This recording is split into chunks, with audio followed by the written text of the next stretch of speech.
So welcome to our sixth Zoom presentation put on by Thrive Amherstburg. But before I get to that, let me do a land acknowledgement. We would like to acknowledge that the area from which we're Zooming from is located in an area originally inhabited by the Indigenous people and who have traveled this area since time immemorial. This territory is within the lands honored by the Wampum Treaties, agreements between the Anishinaabe, Haudenosaunee, Lenni, Lenape, and allied nations to peaceably share and care for the resources around this beautiful area in Amherstburg and Essex County. Specifically, we would like to acknowledge the presence of the Three Fires Confederacy, Ojibwe, Odawa, Potawatomi, and Huron-Wendat peoples. So welcome, as I said, to the number 6 Zoom. Our goal is always to educate, inspire, and engage. And you can do that not only with these Zoom, but with our website, where you can click on to the news section, our newsletters, which we just had one out this week, with our other social media platforms, the books, if you're one of the members of Thrive. So many ways to educate, inspire, and engage. We've got a great presentation tonight. So welcome to, and please join us in making Amherstburg even better. Next slide, please, Corey. So the mission or vision is always the what. So our what is, our ambition is to inspire a thriving community through creating connections between best practices and good local governance. And we're delighted that a member of council is on the Zoom with us tonight. Next slide.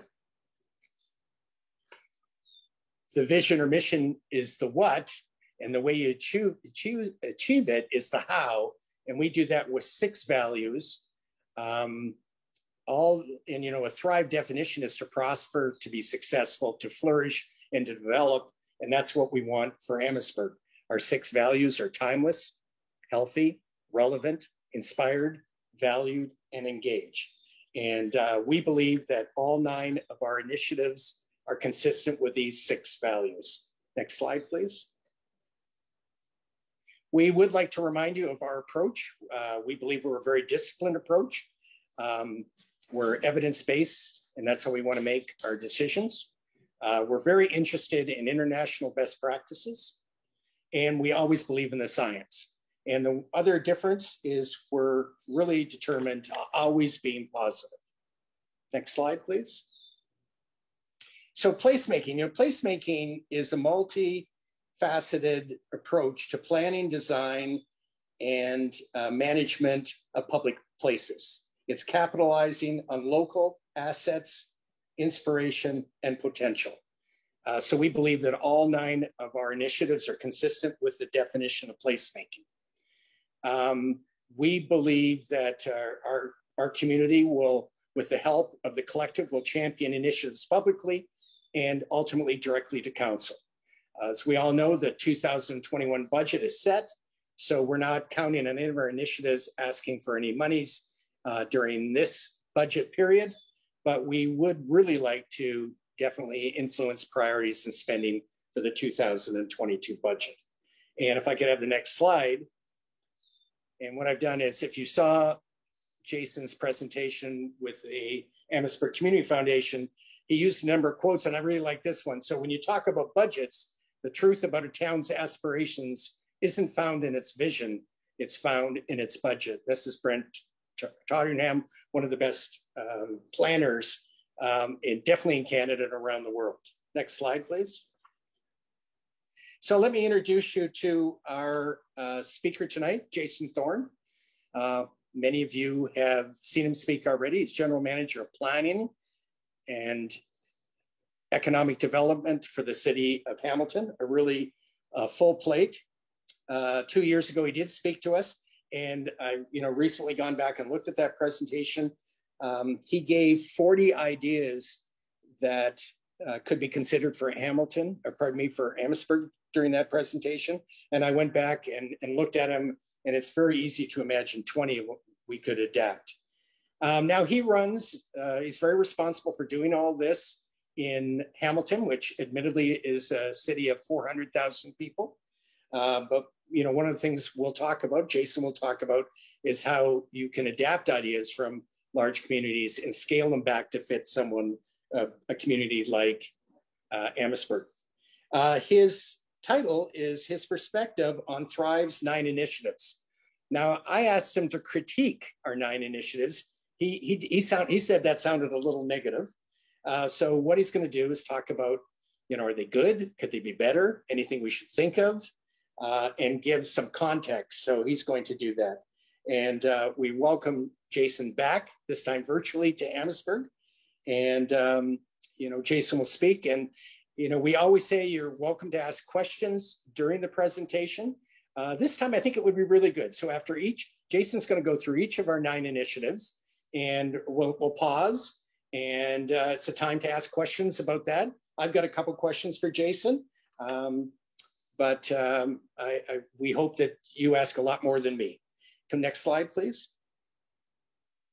You know, our 9 initiatives, and they have so many dimensions to each one of them, you kind of, you know, do we want to do all that? And the late Jane Jacobs, who is arguably one of the finest urbanists in the world, says cities or towns like us are built from many little things. So our Thrive initiatives have lots of many things that can make us better. So next slide, please. We'll start. So each time we're going to put up a slide that, if you've been following us, we've been using these slides constantly. And Jason's had a chance to look at them, and he's now going to comment on active transportation. Jason, over to you. All right. Thanks, Richard. And thanks for having me back. And hello, everyone. Greetings from Hamilton. This time I am joining you from the Hammer. So great to be on the call. So I would say, I appreciate sort of sending me some of the 9 initiatives that you're focused on. And let me just sort of start by saying that it's great to see the progress that the town is making. And it's great to see that these ideas are evolving and transforming into action. It's really encouraging and exciting to see. And I really like that you actually started with this one around active transportation. This to me is really one of the central, I think, planks of any sort of city building initiative. You are very much not alone in putting this one front and center. I'm seeing, especially in the last couple of years, really cities of all scales and sizes, and you know, from small towns to big cities, really putting a much more concerted effort into active transportation investment over the last couple of years. And I think that's for a whole host of reasons. You've hit on some of them in the slide here. It's a central plank of most of the climate change initiatives that I've seen, including our own here in Hamilton. I think COVID really put a spotlight on the importance of having opportunities for people to have just outdoor recreation and exercise, and the need to create space for these kinds of mobility options in our communities. I think a lot more people even just discovered walking and cycling during COVID. And I think we're also seeing a lot more interest from senior levels of government in investment in active transportation. Both the federal governments and the provincial governments in recent years have announced a lot of significant funding pots available for these kinds of investments locally. And I see Annette mention it there on that second to last bullet. We've certainly taken advantage of that in Hamilton. I'm quite proud of Hamilton. I'm quite proud of our council that our investment in cycling infrastructure in particular has ramped up quite considerably. We used to spend something in the range of $1 million, $1.5 million a year on cycling infrastructure. The last 2 years, it's been about 10 million. So about a little over $5 million per year. That's a significant escalation in investment. And I think in part, though, some of that federal provincial funding has helped. One of the key infrastructure projects we opened just a few months ago, our first cycle track up and down the Niagara Escarpment, which is, as you can imagine, has always been the great active transportation barrier in our city. We opened a $4 million cycling project. That's a scale of investment that probably would be a little bit difficult to attain if we were in it on our own, but we were able to get some funding support from other levels of government. So I think this is a great one to start with. I think you really hit the nail on the head with that. Is it the third to last bullet around thinking about a grid and yet you thinking about a network? One of the risks and pitfalls of this can be around, you know, some city building initiatives, you can dip your toe in the water. You can start with some small steps. That's harder to do for something like active transportation because you really do need to create a network before you're going to see a lot of positive benefit. I know there's some examples in my own community as well as some around me where, investment was put into a block or two of a cycling network, and then people wondered why it didn't increase ridership. Well, you have to think about this as a network. This really is about connecting people to the places they need to go. And the risk of going small on active transportation, again, I've seen it happen in communities where you get all the pain of taking away vehicular lanes, taking away parking spots, and all of the political backlash that you face. And then people are driving down the street and they see no one in the cycling lane because, quite frankly, it doesn't actually go anywhere. So you really do need to think about this one as a network, as a grid, so that you are actually getting the bang for the buck that you're going to put into it. Well, my first question, and please open it up, and Corey might see some things that have been asked online. So we recognize the grid. We've the town has added some nice bike lanes, but we don't have a grid. So that is something obviously Thrive's going to address. Talk about protected lanes versus just paint. So I would say to me that they both have their place. Certainly we have both in Hamilton, most cities do. And it really is, you got to think about the user experience and what is the experience of that cycling facility. And I always say there's lots of good statistics about the actual safety around a protected bike lane versus a painted bike lane, but probably even equally, if not more important, is perceived safety. People have to perceive that a facility is safe.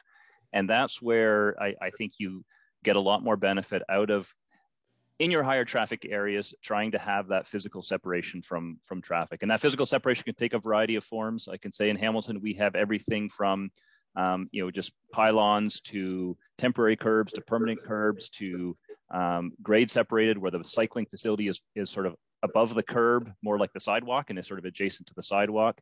Any form of that kind of physical separation, I think, can contribute to that perceived safety of the rider, which is going to attract more of the reluctant riders. The ones we tend to call the road warriors. They're going to go anywhere, and frankly, if you build a cycling facility, they may still stay in the vehicular lane, which is perfectly legal because they want to be going at the speed of traffic. But if you want to start to attract somewhat more hesitant, reluctant riders, then you do need to sort of have that actual and perceived safety that physical separation can provide.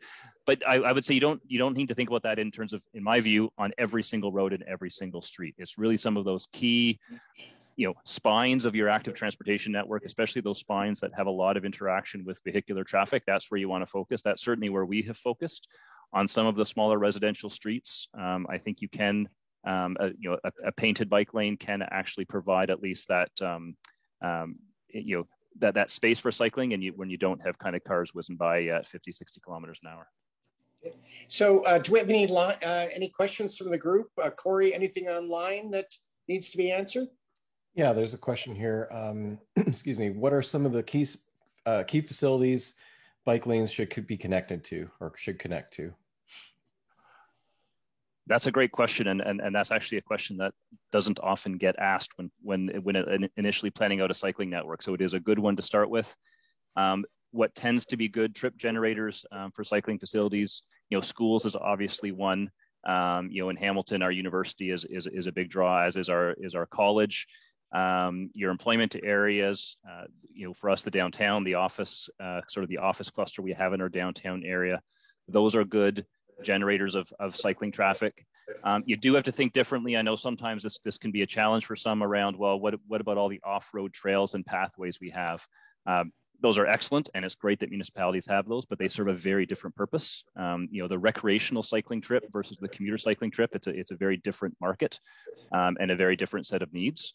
But I would also come back to, as much as you can try to, maybe prioritize connections that link some of your key destinations, you do, again, have to think about that network and that grid, because, people are going to have diverse reasons for traveling and diverse different types of destinations. And if you think about a road network, the road doesn't only go from your office to your home, to your to your school, it's got to get you everywhere. And if you're really going to kind of make a dent in getting people to choose cycling as a regular mode choice, it does have to meet a lot of their needs. And so you do, again, have to come back to that idea of a network and a system and a grid.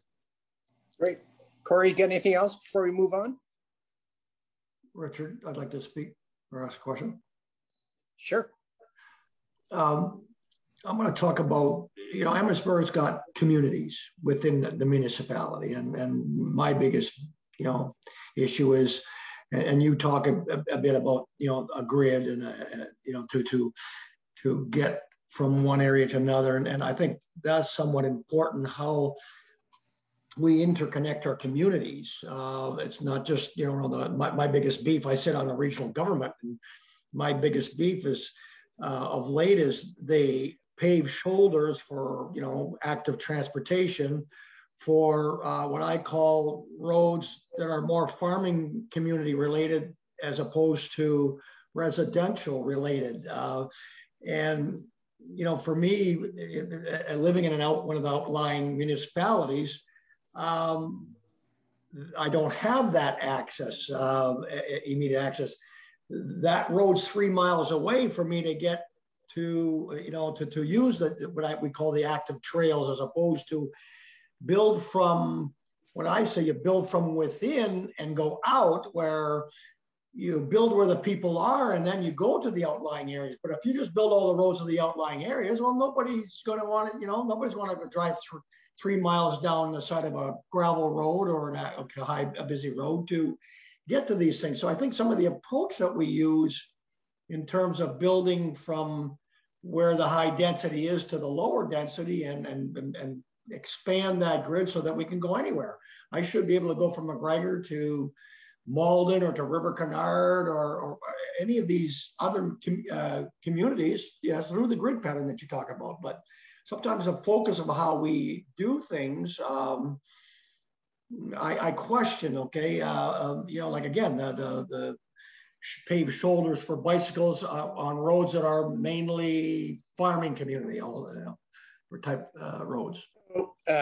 Jason, as you should know, that's Leo Meloche. He's our deputy mayor. Leo, thank you very much for chiming in. Do you have any thoughts on that, what Leo had to say there, Jason?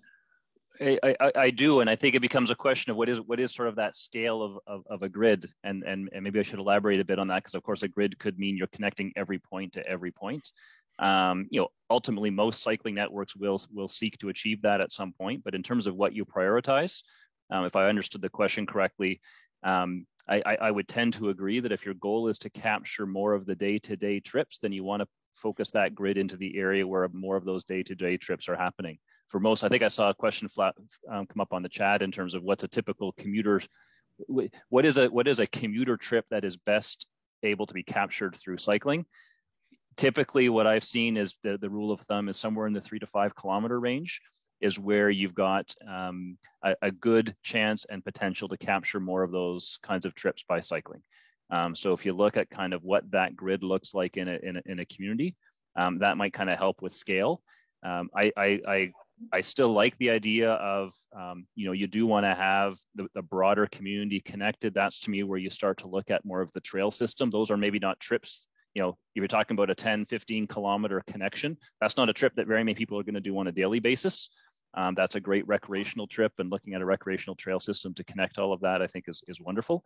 But you do also have to just demonstrate the utility of the network, and you're going to get more of that if you focus on where you've got your best chance to actually capture some trips. I agree. So why don't we move on to the next one? Speed kills. We're not pulling any punches, obviously.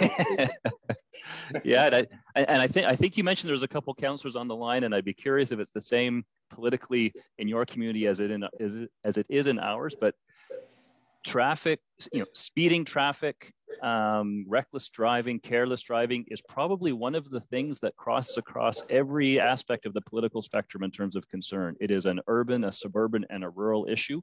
There's few places you can go where this isn't kind of top of mind by many of the residents. It's one of the things we hear most about. I know my politicians hear most about is, the concerns about speeding and cut through traffic and all of those sorts of things. And So this is when we actually have a Vision Zero strategy that we're developing in our city.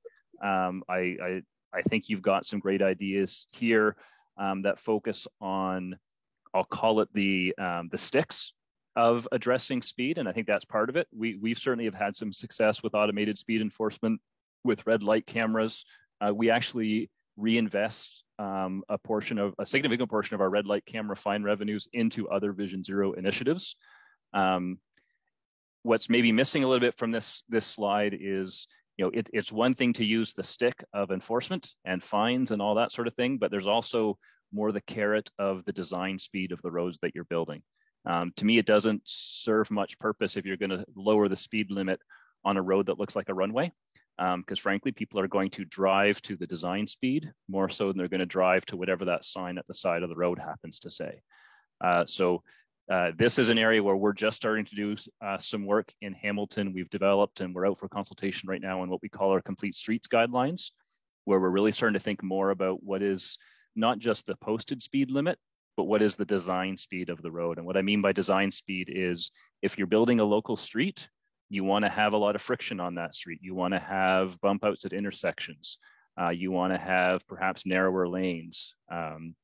You want to think about how you're doing your streetscaping and landscaping along those streets. There's all sorts of visual cues, and we all know it as drivers. There's visual cues you pick up when you're going down a street that tells you how fast you should be going. The posted speed limit is only one of the cues. There's all sorts of other cues that tell you how fast you should be driving. A lot of that is based on the design and engineering of the road itself. And I would say that is critical to be part of any sort of Vision Zero strategy, or any sort of speed enforcement strategy, is how you're designing your streets from the beginning. So, Jason, I noticed Calgary and Edmonton is starting to lead the way here. Windsor just turned down a speed reduction motion at council. Are you seeing traction on this? Is this, is this something that Amherstburg should be looking at?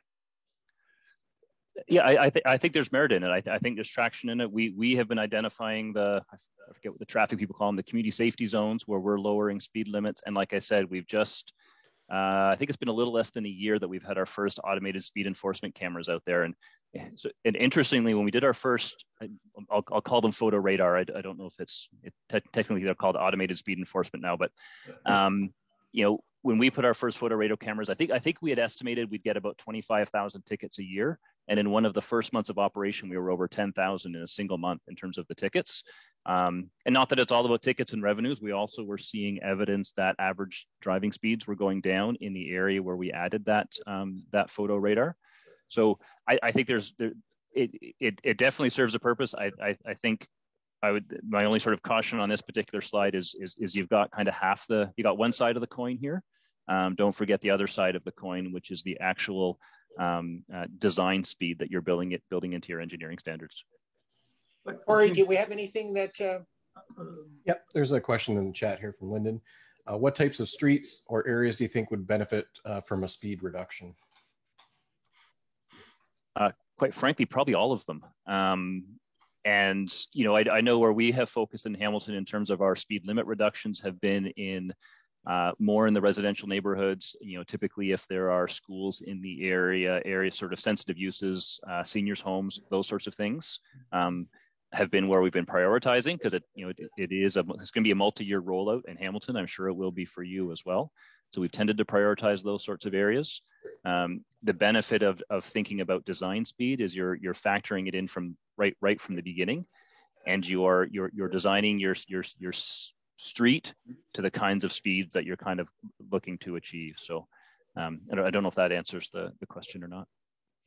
So why don't we go on to the next one, which is parks, which is very much in the news right now because administration just presented numerous ideas for 2 of our parks, and love your thoughts on parks in general.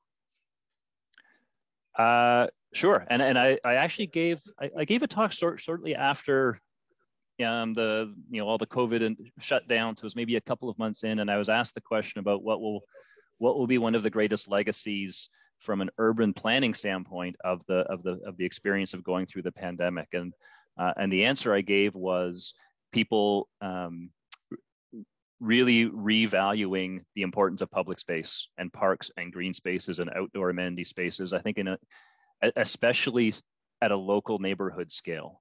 So to me, what became very evident during COVID was the importance of having a little oasis, a little area of respite, a little area of green within a short walk of where everybody lives.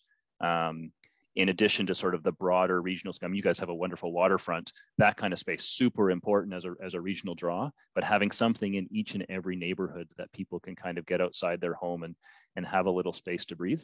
I think that's going to be one of the lasting legacies from a planning standpoint coming out of COVID. And I would say that it is going to be thinking about, as I said, parks of all scales. So certainly major investments in big waterfront parks like yours. We're doing a major investment in ours in the West Harbor on Hamilton Harbor, but also all of the little spaces and the importance of all of the little spaces and being creative about where those little spaces are. I mean, some of the great things I've seen in my own community and other cities is, rediscovering the alleyways, the parkettes, these little underutilized spaces and what they can become. Corey, do we have questions here? I'd like to ask Jason a question. Jason, I mean, in our situation, I guess what prompted all this the issues with the park right now, the parks that we got programs and plans in place.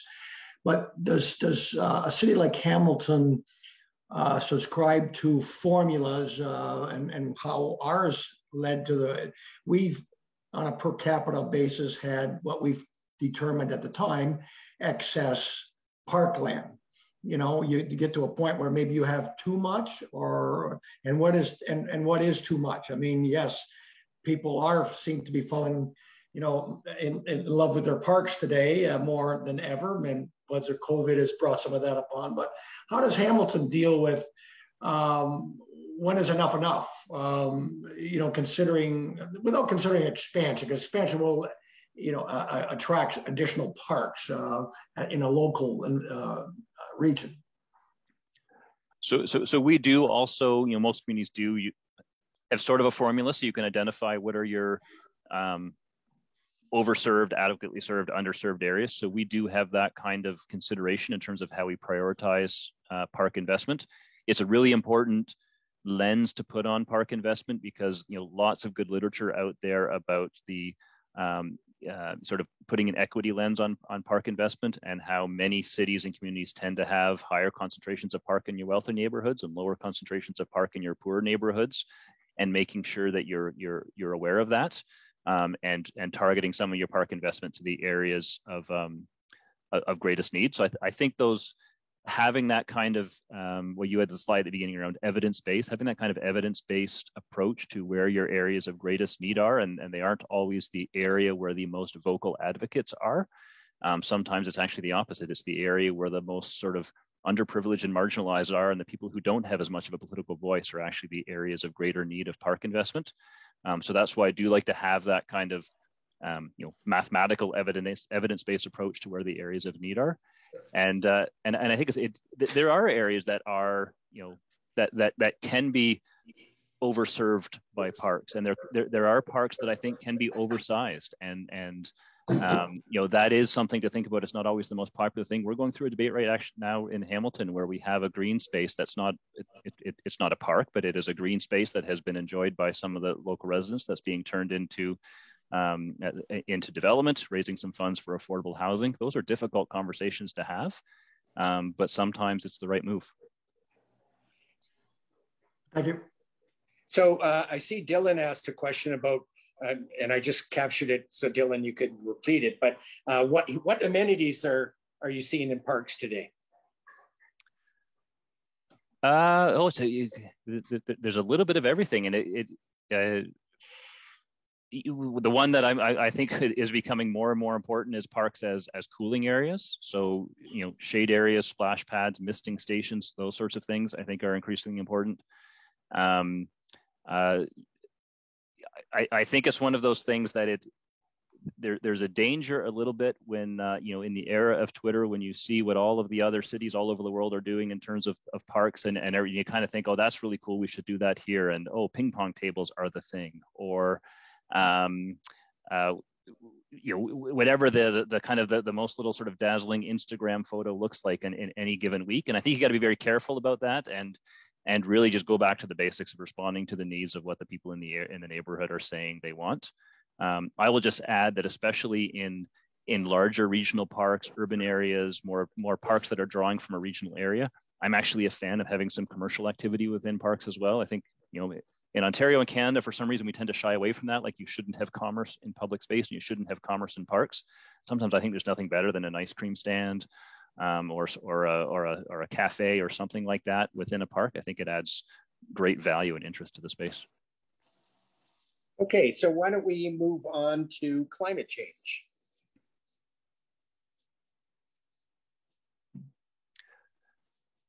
So this one certainly doesn't surprise me that this is sort of a core plank of what you're looking at.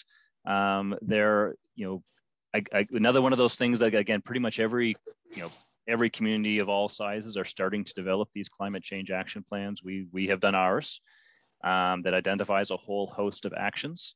So I think it is a great thing to do. And I really like your last bullet there, where you're kind of linking back to all of the other initiatives. To me, a lot of the really most impactful things we do in a climate change strategy is not about inventing a new climate change action. It's about doing a bunch of the stuff we're already doing, but doing it in a different way. We're already building transportation networks in our cities, but now we need to pivot towards building those transportation networks in a way that is more attractive to walking and cycling. We're already buying vehicles to our municipal fleets. Can we start to pivot more towards electric vehicles or electric machinery for our parks staff, those sorts of things? So that's what I like in the climate change action plans that I've seen in communities is how less about what are the new things they're doing and more about what are the existing things that they're going to start doing differently. So we're a small town, 22,000 people. We obviously don't have a big budget. How do you explain to people that even the small communities, it's all talked about, there's federal, provincial plans, there's international plans on fighting climate change. How important is it for the small community to take action? I think it's important for every community to take action. And I think it's also, there already are budgets and there's already money being spent. So like I said, some of the most powerful actions are just doing some of your existing things, but doing them differently. I mean, you're already buying parks maintenance equipment. Can some of that be shifted towards electric? I know in Hamilton, it's a lot of our vehicle purchases. I don't know how many vehicles we purchase every year, but it's not a small number. Going forward, we're starting to purchase all electric vehicles. I've seen fire departments do it. I've seen emergency services and ambulances. And, in my shop, one of my areas of responsibility is around bylaw enforcement. And we have bylaw officers now, some of them on bikes. Those kinds of things are things you're doing anyways, and you can just do them a little bit differently. They're dollars you're spending anyways, and you can just invest them differently. Okay. Any questions from anything, Corey? I'm not seeing anything in the chat here, but if anybody has a question, you can feel free to raise your hand in Zoom or add it to the chat. Okay, failing that, we'll go to public art. And another personal favorite. I remember talking about this one a little bit when I was in Amherstburg doing the talk a couple of years ago, and to me, this is, I think, again, in the bullet points, you've really captured the spirit of why I think this is important. It is about that sense of place. It is about that sense of civic pride. I'm very much a believer that it can attract tourism and investment to your city. I realize I'm a market study of one person, but I certainly go out of my way to go to communities where I've seen that they're doing interesting art. I think it is something that draws people to your community. And it is again, a very scalable kind of thing that a community can do, from smaller scale murals to larger scale public art pieces. I mean, in Hamilton, we've done everything from, we did an artist call where we did art wraps around traffic signal boxes, cost a few $100 per traffic signal box, all the way up to $250,000 major public art installations. There's a whole scalability within public art that you can take advantage of. And the other aspect of it that I quite like, and is maybe a little bit missing from the slide here, is just the potential for integrating public art. Public art doesn't always have to be a mural on a wall or a statue in a plaza.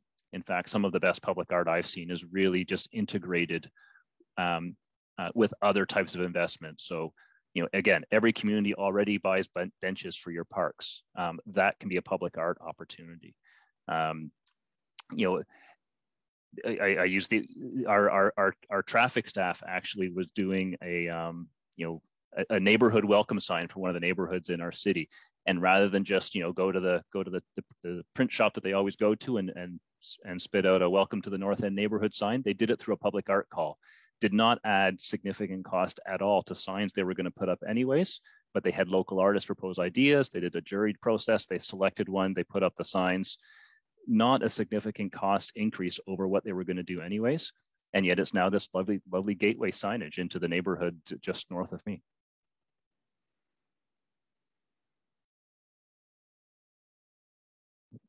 I can't hear you, Richard. I'm not sure if that's just me.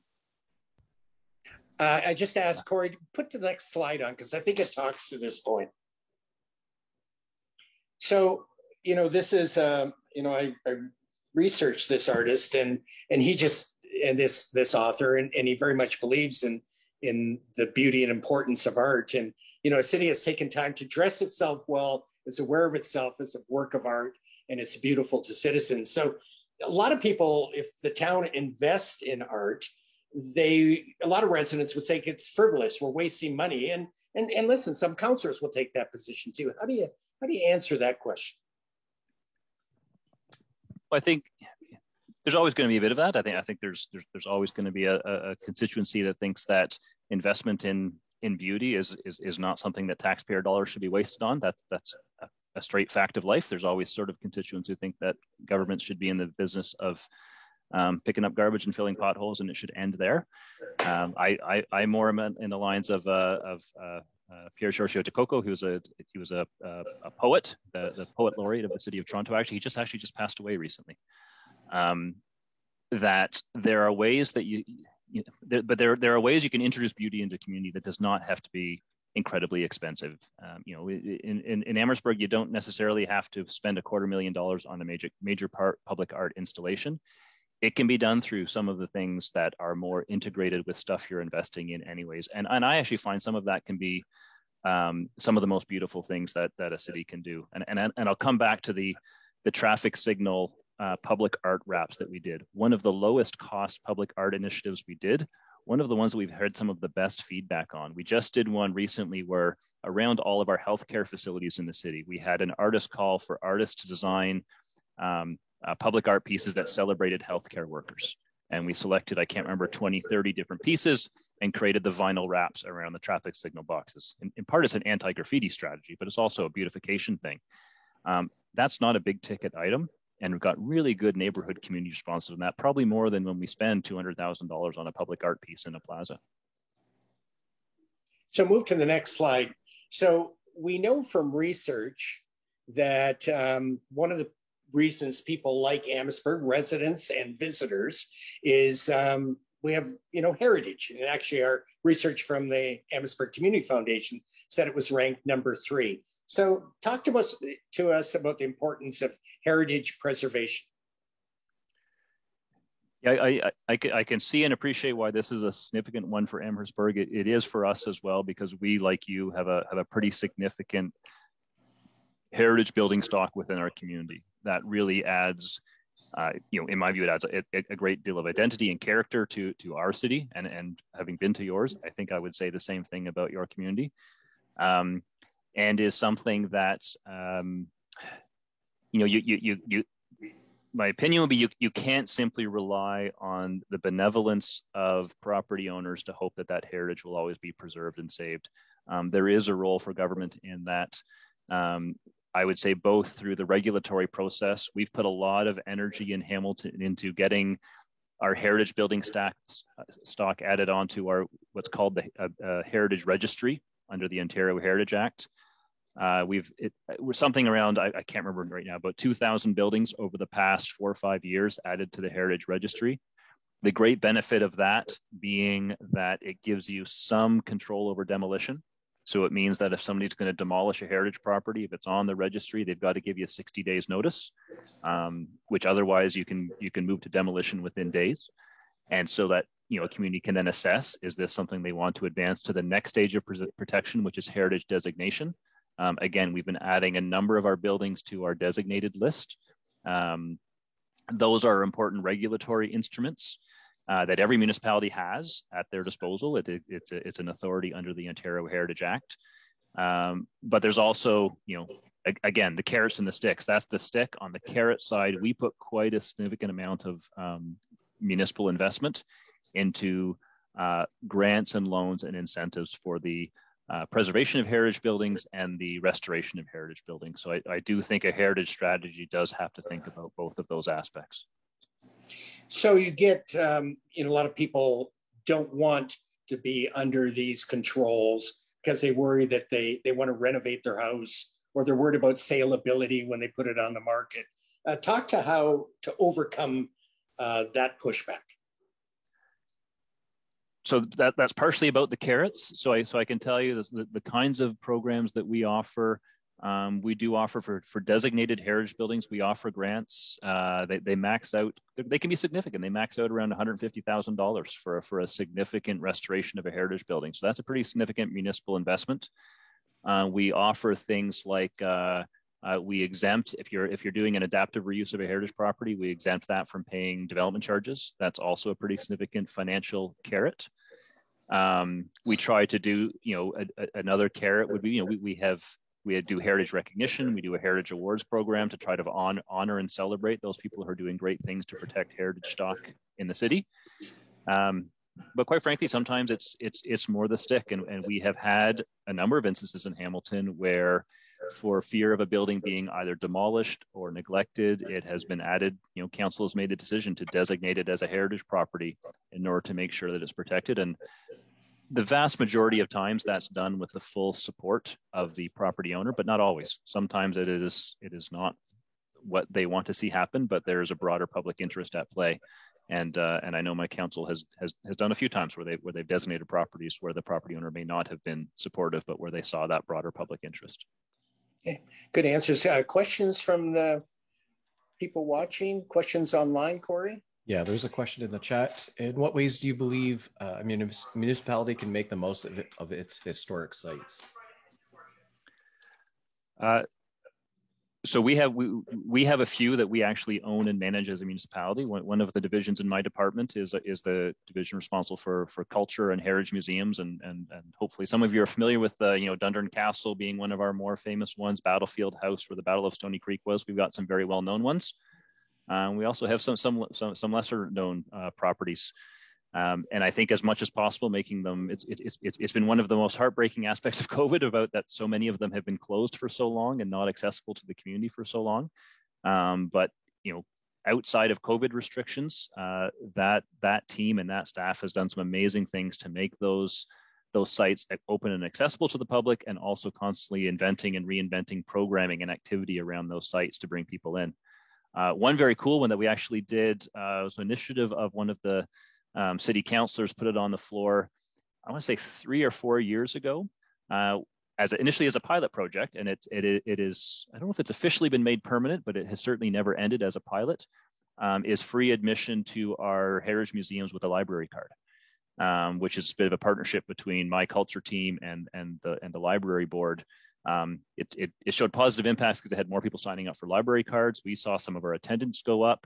There's always that fear about, what if we lose admission money? But what we're finding is, they're bringing friends and family who are maybe paying for their admission fee, or they're spending a bit more at the gift shop. It's been a really successful program for us, and we've been seeing our admission rates go up each and every year. Richard, sorry. Richard, we don't hear you. I keep muting myself because I worry about my dogs barking, but I see a question from Lisa Porter, and I think that was you, Leo, asking a question? Yeah, I would just want to make a comment to Jason, and it really relates around the what I call skin in the game. And you know, yes, municipalities, you know, if they want a thriving, heritage preservation program, there has to be skin in the game. And we talked about that last night at council, and you know, they talk about limited dollars, and you know, and sometimes it can't be limited dollars. You talked about $150,000 restorations and stuff like that, and that's somewhat far beyond what Amherstburg would consider. But I think, yes, municipalities do have to, you know, put some skin in the game, and you know, get property owners to buy in as well, then, and maybe further enhance their properties through these grants and programs. Lisa, yeah, I think. Oh, go ahead. Sorry. Jason, yeah, you know, and also just peeling back the barriers to heritage restoration. So, for example, you know, getting a heritage permit, if you've got a designated building and you're doing changing the windows or something like that, you've got to come for a heritage permit. That's one of the few permits that we don't charge for. We don't want to create that kind of impediment. City of Kingston actually is just, I don't know if it's in place yet, but they've proposed an interesting initiative that we don't do in Hamilton yet. But when I saw it, I was certainly intrigued by it. Where they waive parking requirements or they're proposing to waive parking requirements when you're doing adaptive reuse of a heritage building. You know, that's an incentive that really costs the municipality nothing, but can actually have a pretty good financial benefit to the person doing the work. I think Lisa Porter had a question. I missed it. Yep, I've got it here. So any suggestions? Maybe I can clarify. Could I clarify that?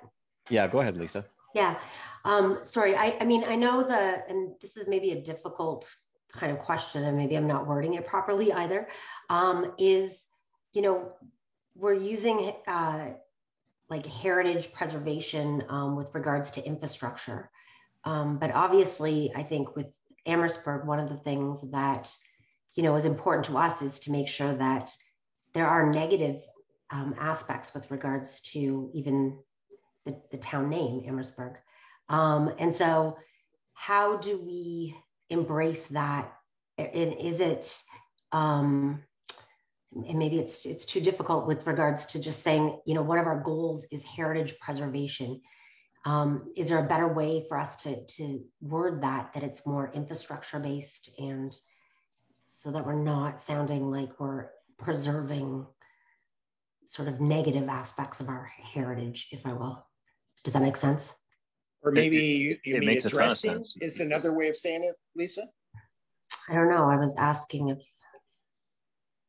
it makes a ton of sense, and I agree wholeheartedly that the whole idea of heritage preservation is in many ways very loaded in a lot of different ways, and you know, choosing what heritage we're preserving. I think far too often, if I'm thinking of the built environment, far too often heritage preservation means protecting old buildings. From a built environment standpoint, more and more what I'm seeing in other cities, and we're starting to look at as well, is other eras of heritage. You know, we've recently designated some of our first modernist buildings. You know, you're starting to see communities designating brutalist buildings. Like, it's not just about preserving the old. It's not just about preserving. Is another discussion that we're often having at my planning committee when we're dealing with development applications, that preservation, you know, adaptive reuse, there's a spectrum of what preservation can mean. I don't mind from time to time. Sometimes facadism, you know, just protecting the facade of a building is the right move, because you're trying to also create growth and new housing opportunities and all these other things. Sometimes you want pure preservation, you know, freeze it as is. There's a whole spectrum of what we mean by preservation.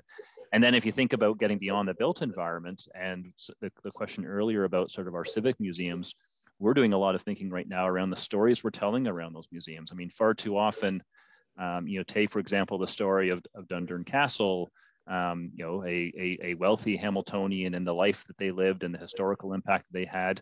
There's many other stories that goes along with a place like that. And we're trying to kind of understand and tell some of that as well, because it you far too often kind of default to the rich guy who lived in the building and was a former mayor or was a politician of note or something like that. And, you know, obviously our historical stories are way more rich than that. Okay, let's move on to streets are for people combined with open air.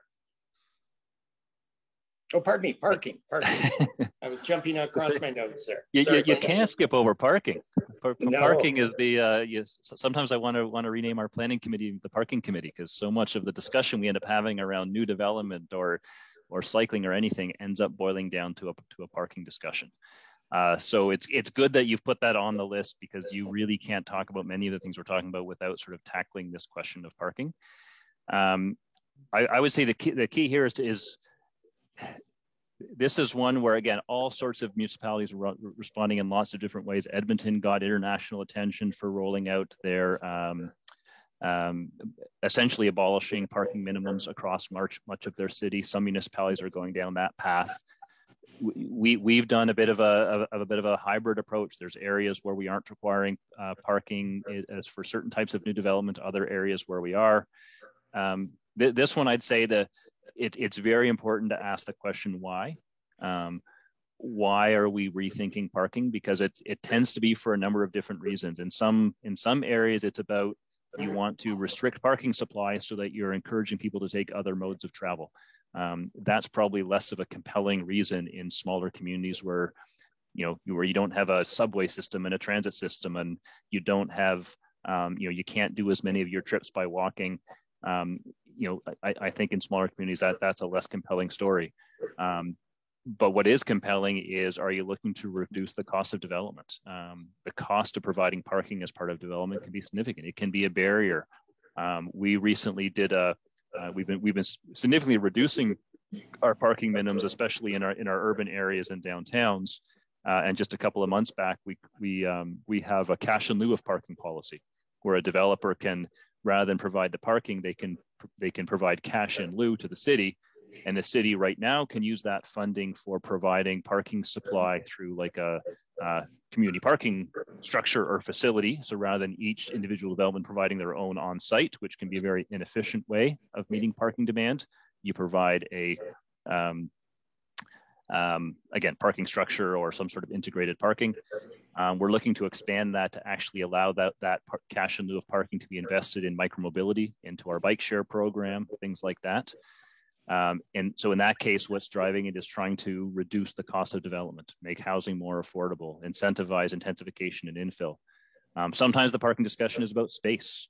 So many communities, and I think if I'm not mistaken, yours did as well, during COVID, looking at parking spaces for amenity space, for patio space, for those sorts of things. So I think parking is a really important one to tackle, but I think it's also important to make sure you're starting with a clear understanding of why you're talking about parking and what is your motivation. Is it about encouraging a mode shift? Is it about reducing cost of development? Is it about freeing up space in your community for other more beneficial purposes? So this is one that I've looked at, and I know it from what I gather, it started in like the 1930s and kind of the Midwest. Someone first came up with the idea of parking minimums. And I don't see the science between the ratio. You build a hotel room, you need one parking spot, or you need 0.6 of a parking spot. Or is it just one person did it, then everyone else says, oh, what did they do? We'll copy that. Is there really a science that you've figured out on the ratio? If you agree that there are parking minimums, what are the ratios?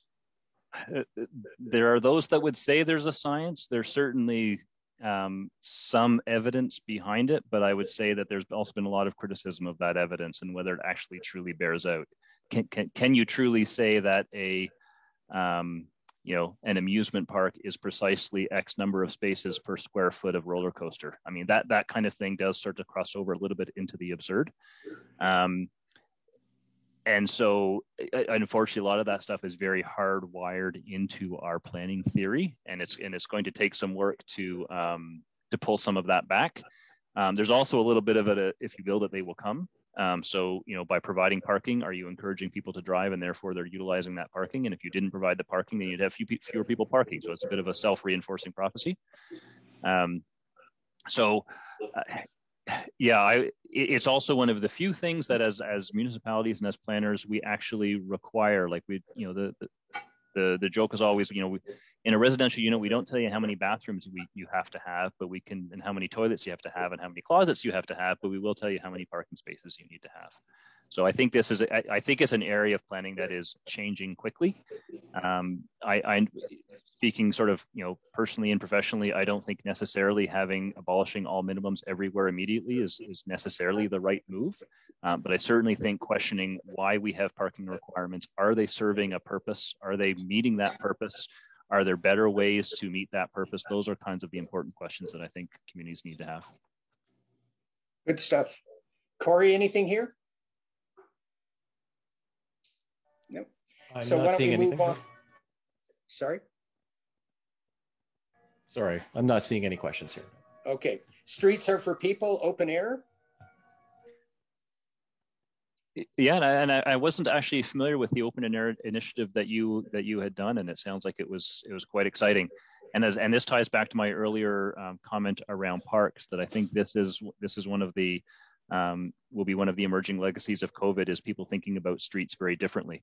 Those early days of COVID, especially when traffic volumes were way down, and I don't know what it was like in Amherstburg, but as I walked around the cities of Hamilton, it was weird. It was eerie to see people out cycling down the middle of the street, not because there was any sort of necessarily change to the street or closures. It was just, traffic had gone down so much that people were kind of rediscovering spaces.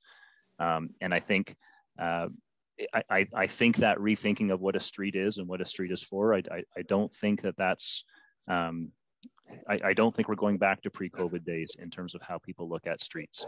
I think people have discovered the joys of being able to sit on a patio and have a beer in a space that used to be a parking spot. And I think businesses have discovered that there's value in that, and maybe they get more value out of that few square meters of pavement beyond having a car parked there for a few hours.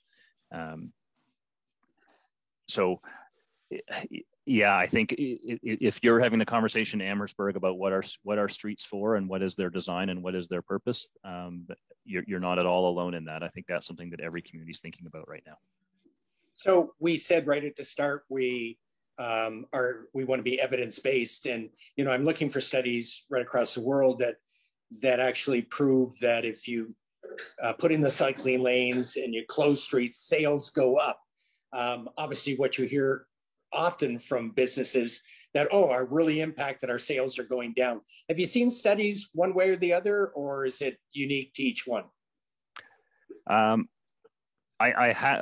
have seen studies. I've seen different types of conclusions coming out of those studies. I think some of the more compelling ones for me is, there's been some interesting work, but I think it's mostly UK work, what I've seen around what people actually spend. So it's one thing to say, does a person come into your shop? It's another to, do they actually spend money while they're there? Or the typical measure of foot traffic past your front door versus dollars spent inside your door. And some of that evidence would suggest that people who are walking and cycling to access your business tend to spend more than somebody who is driven there. I've also seen some interesting studies related to the perception of how people got to your shop versus the reality of how people got to your shop. And fairly consistently, again, what I've seen is business owners overestimating the number of people who got there by driving versus the people that got there by walking. And I saw it. This was anecdotal that I read in one of the studies in terms of why that is.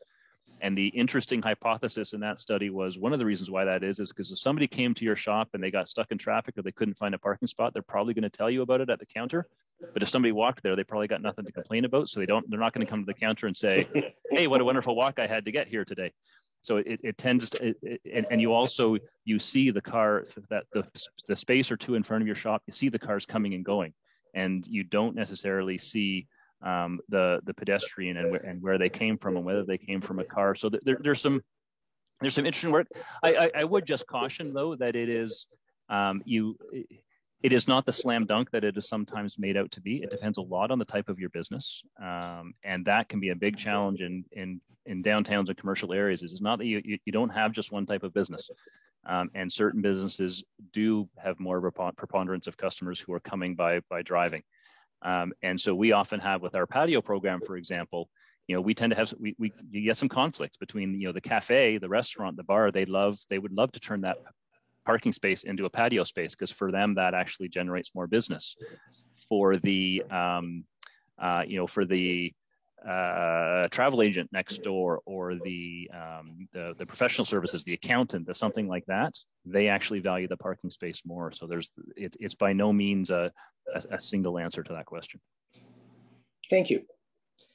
And we'll move on to our last one, which is affordable housing. Oh, sorry. I think we pretty much covered, unless you had anything else to add here on open streets. No, I think, like I said, interesting that see you're doing that. We have a couple of our BIA, business improvement areas, who are doing open streets. They did some last year, and there's a few others who are doing it this year. We've tended to let kind of the business community take the lead in that. We enable it. We provide actually some funding for it. And when the business community comes together and wants to do that, and there's a few that have, and they make for some great events. Good. Okay, so I'm doing a lousy job on slides, but this is our last of the 9 initiatives, affordable housing. Yeah, and very good that you have that one in there as well. I find that tends to be a bit of a forgotten one, especially in smaller communities. And there's this perception that affordable housing is a big city problem, which absolutely is not the case. It is one where our city's putting a heck of a lot of investment into, all across that spectrum of affordability, from the deep affordable to the shallow affordability to the ownership, the rental affordability. This is a big challenge. This has got to be one of the biggest challenges I think that all municipalities are facing. It's one that I'm always quick to say municipalities on their own are not going to solve. This is one where we do need senior levels of government putting significant investment in as well. I don't know if you've been successful in securing some of that funding. We have, and it's been great. But this is, this to me is a generational challenge for a number of municipalities, ours included. So has Hamilton, there's sometimes land that you could sell. Has there been cases recently where Hamilton decided to make the land available for affordable housing and passed on selling it and making a profit off it? Yeah, so we had a couple of years back, our council actually directed the creation of what they called the Affordable Housing Subcommittee, so a subcommittee of council. And one of the sections in my department is real estate.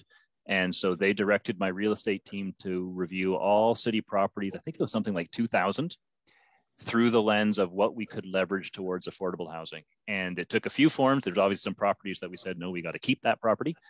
There were some where the decision was we should just sell it, get the most money we can get from it, and earmark all of the revenues to affordable housing. So we had a number of properties that we did that. Sold the property and reinvested. We had some properties that we made available to other housing providers for $1, for a nominal fee. And then we have our own City Housing Hamilton housing provider as well. So we had some sites that we identified to go to City Housing Hamilton. I can't remember how many dozens of properties ended up being identified for one of those affordable housing streams. But there's been a number. We have parking is also one of my divisions. So I think we've had 2 parking lots that were identified and surplus for the purposes of affordable housing. So yeah, that has been a major undertaking, and it certainly has generated results. It takes a bit of time, but we're now seeing shovels in the ground on some of those affordable housing projects that were either funded through land disposition or actually utilizing city lands. I know that Fiona Coughlin from Habitat's on the line. Fiona, do you have any questions for Jason? I was just typing. I was wondering if you I know we've done, like in Leamington, we've had the transfer to Habitat for Humanity of properties for $1, and then we've been able to sort of restore those properties. And a lot of times it's infill lots and things like that. We find it has revitalized certain neighborhoods and really been a net value. Our calculation is the value of a build for Habitat is $175,000 returned to the community. So have you done land transfers with Habitat for Humanity in Hamilton? We have, and very much the situation that you described, that Habitat tends to be the partner on some of the smaller infill lots, 2, 3, 4 units, townhouse style tends to be fairly typical. So yes, we have done that. And then we've also worked with Kiwanis and Indwell and other home housing providers. But yeah, Habitat for Humanity has done some very nice work in Hamilton, and some of it on lands that we've made available. Thank you. How do you, so when you're transferring those lands to organizations like Habitat and Kiwanis and other groups, do you put covenants in to ensure that those properties are used for affordable housing, or how do you ensure that it stays affordable? Yes. So in some cases we do it. In some cases it's done through, us requiring that they have some of the federal provincial programs that also contain within them those types of covenants and protections. So yes, and sometimes it is, the Habitat model is obviously tends to be a sort of an ownership model. And sometimes it's a period of time of maintaining affordability in the rental rates. So depending on the type of project, there's those kinds of protections built in. And one last question, and then I'll let other people talk. Do you have an inclusionary zoning when you're with the larger parcels where you're working with more like developers? Do you have an inclusionary zoning in place in Hamilton yet? Or I know a lot of cities that are heading that way. We don't yet. We are looking at it. It's a limited tool. So we're thinking about it. We haven't sort of committed to whether or not we think that's going to be the best delivery mechanism for affordable housing. It's very limited in terms of its geography. So the province only allows you to do it around major transit station areas. In a city like Toronto, they have a lot of major transit station areas. We don't, and what is a major transit station area is a defined thing. It's not just a bus stop. It's a higher order transit station. So for us, it's pretty much, we got 2 GO stations, and someday hopefully we'll have an LRT. So we don't have a lot of geography that inclusionary zoning can apply to. The province has another tool called community benefits charges. That can also be a funding mechanism for affordability through new development. It's a different tool. It might end up being the more appropriate one for a city like Hamilton. But at this point, I don't know yet. And we're kind of looking at both and trying to decide what's going to deliver the most bang for the buck.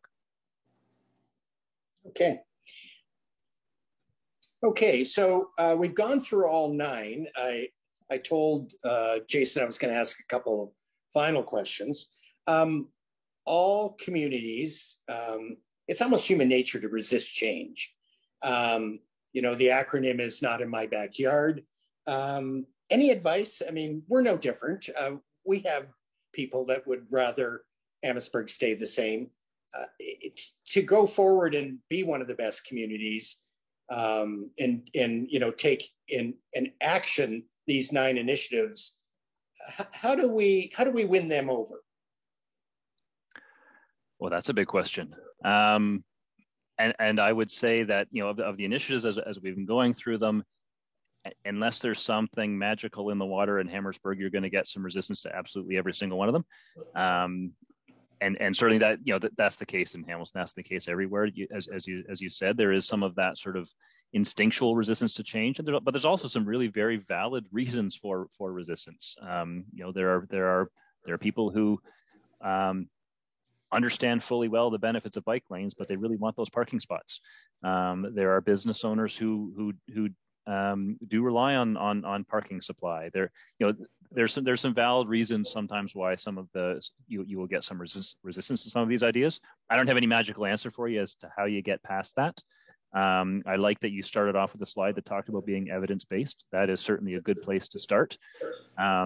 I think there'll be a considerable amount for the group behind this initiative around reaching out and doing education. And I would encourage you strongly to try to, reach beyond the people who probably already agree with you anyways, and try to get to some of the constituents who are sort of more, less naturally inclined to support some of these initiatives. That can be really hard to do. And I think good advocacy spends more time with the people who aren't already on your side than they do just sort of getting pats on the back from the people who already agree with you. That can be a challenge for any sort of initiative. And then at the end of the day, don't wait until you've got unanimous support, because you'll be waiting forever.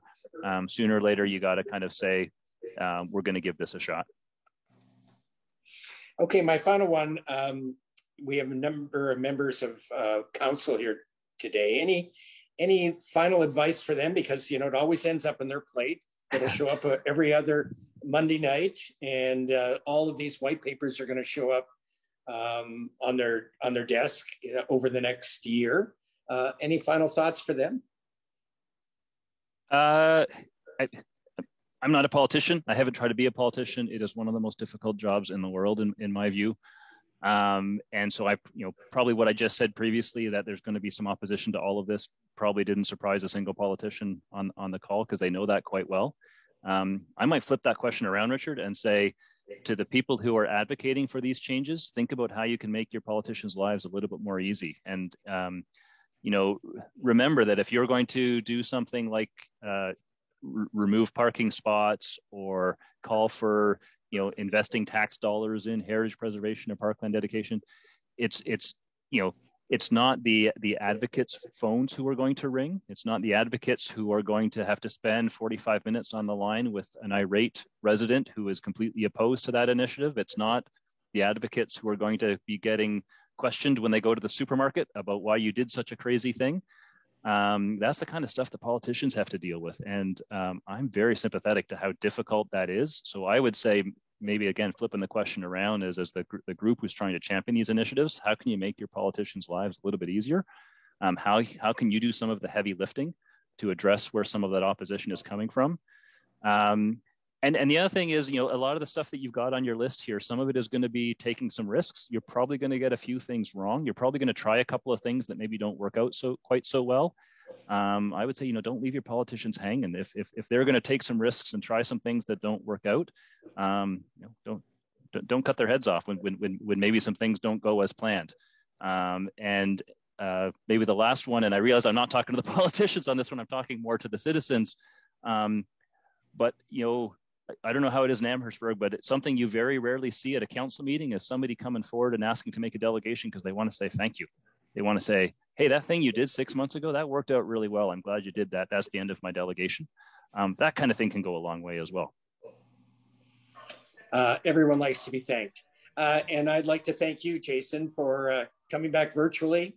I've reached out to you twice now, and you've answered the bell each time. We tape these. This is fully taped. I know that the directors of Thrive, for each of them, each one of these initiatives has someone who's heading them up. And I know that I'm going to go back and look at this tape. I didn't try to keep notes. There were so many good ideas that you gave, so many things to look out for. You did everything that we could possibly ask. So thank you very much. I know Jason's talked about coming back and visiting us at some time soon. And I know that we'll welcome you back and when you walk the streets of Amherstburg. So thank you very much for doing this. Thanks a lot, and congratulations to you. This is a great initiative, and I'm sure it'll be very successible. Okay, Richard. Sorry, Richard. Go ahead. Leo here. Yep. It's Leo. Yeah. Yeah, and you did touch on one point that I had sort of made in my notes about the attitude of the NIMBY. Okay, and I find that a lot of people, it's not the fact that they're resistant to change, but it's not in my backyard attitude, and it's selling the benefits of the project maybe being in your backyard, I guess, in the sense, and is what we have to approach, I guess. But I'm going to go back to one of your earlier slides that I put these two words down, which I think are very important: vision and budget. And yes, you can have all the vision you want, but if you don't have the budget, and I think I talked about that last night, and one of the other councilors also talked about that, and it's important that we find the funding for our vision, okay, in whatever means, and starting small, like Jason talked about some projects, maybe they start small, but we got to start to put our money where our mouth is, I guess, if we really want to thrive, we'll say, as a community, if I can use that word. But the vision and the budget has to go together. They can't be separate. Thank you, Jason. Okay, we're running to the timing that we like to do for these. I'm just going to go to the next slide on upcoming events. Just before we move on there, Richard, the mayor actually has his hand up here. Just wanted to say, Mr. Mayor DeCarlo, did you want to speak? Thanks. First of all, let me just say thanks, Jason, for spending some time with us tonight. All the ideas were very helpful. I can say that I probably would have about 10 questions for every slide we looked at. and at the very least, 10 comments or challenges. But I'll try and focus on one thing. I wanted to hold off a question until we were done, just because I will be here all night. If I ask you all the questions, it'd be longer than a town council meeting for sure. So going back to something I think we could probably challenge if council supports it, is more active transportation. And you brought up the idea of, where we build them in some places, but they're segregated, they're not connected. And we have in the region what's called CWATS, the Countywide Active Transportation System, which is trying to connect all of the municipalities together in one giant active transportation network. And we've made some advancements, but it's going to be worth millions and millions of dollars. So how it's being done, I kind of agree with it. To make it affordable, the pathways are added as the roads need repair or replacement.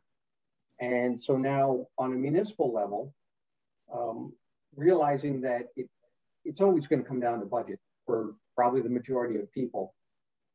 You talk about building proper pathways for cyclists and pedestrians. And we have a few examples in the region. I think the best one that I'm thinking about is in the town of Essex, actually, part of the CWATS route, where they checked almost every provincial guideline box. It's the green paint, the icons for cyclists, for pedestrians, the bollards. But that's very expensive. And so in our case, it's almost like what you can get away with, not get away with, but you can convince residents an amount that's reasonable to invest in. And then it comes down to the reality of, do you do a smart, shorter distance properly, or do you double or triple the length of that pathway? And maybe it's not as, grandiose, or doesn't have all the attributes that you'd like. And I ask that because I assume, Hamilton's a big city, we're a small town, but even your active transportation didn't pop up overnight. So as you've been building it, you sacrifice a better layout to try and get more of an active transportation network. Because if you don't, the people won't use it, right? So, I'm thinking of areas where we have a road and the most we have is rumble strips, and people say it's not safe enough. But if we didn't have that, people would still be on the road and in the pathway of vehicles. So are you not better off trying to get as much infrastructure in place in some way, over trying to do everything to the extreme and shorter routes? Just your thoughts on that.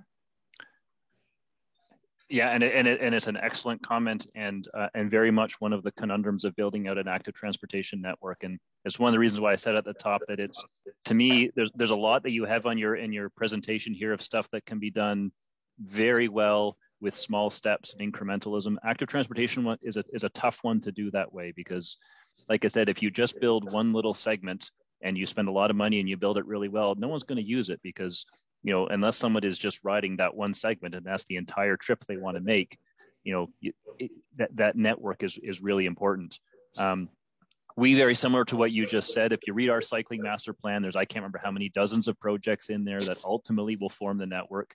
For many of them, when it says timing, the timing is at time of road reconstruction. So we're very much doing what you just said, where some projects we are waiting and making them part of a bigger road reconstruction project.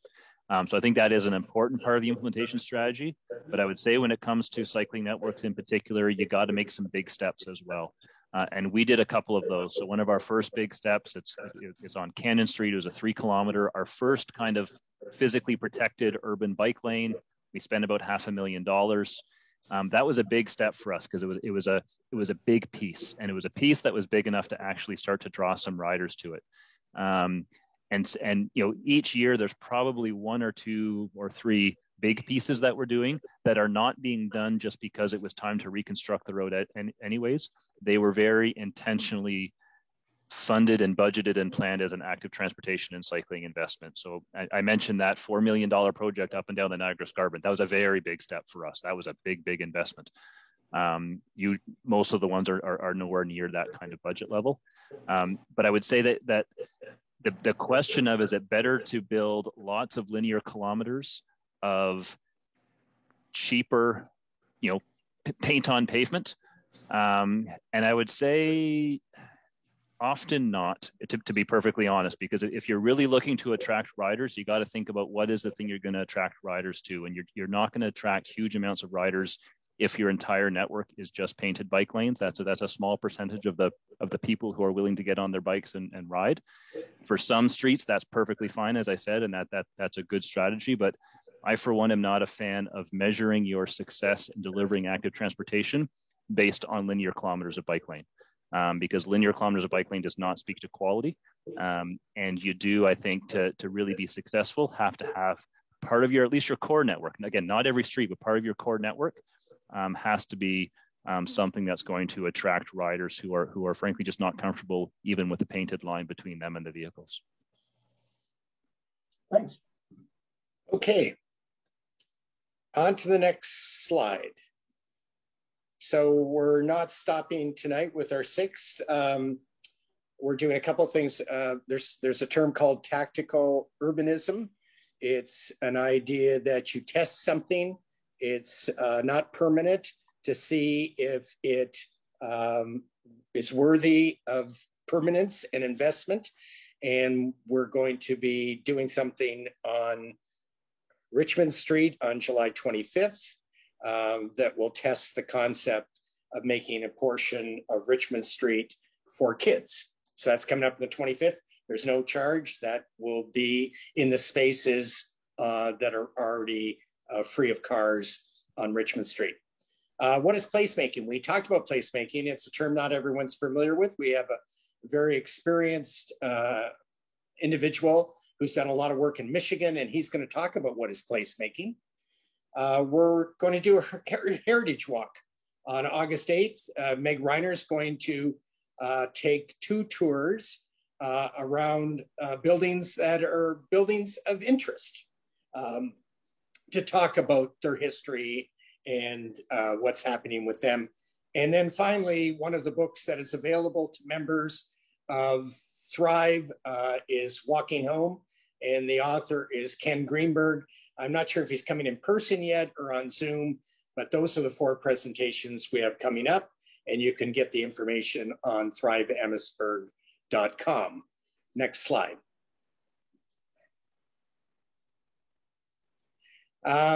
So, you know, we're trying to engage everyone in this and get them involved, to inspire them, to educate them. We recognize, as per this quote, the co-creators are the committed entrepreneurs, artists, performers, organizers, and concerned citizens who make things happen. So we really encourage everyone to follow Thrive, to join. We will be starting working on white papers. We hope to present a couple of those to council. We don't want to do them just by ourselves. We invite you to join Thrive and pick out the initiatives that you'd like to give your thoughts on. And you can go on our website and sign up for those. So that's it for this evening. Once again, thanks, Jason Thorne. And thanks for everyone coming in, the questions. We're delighted that council was on as well. And until our next Thrive presentation, we'll see you on the open streets of Amherstburg. Thank you very much. Thanks, Richard. Thanks, Jason.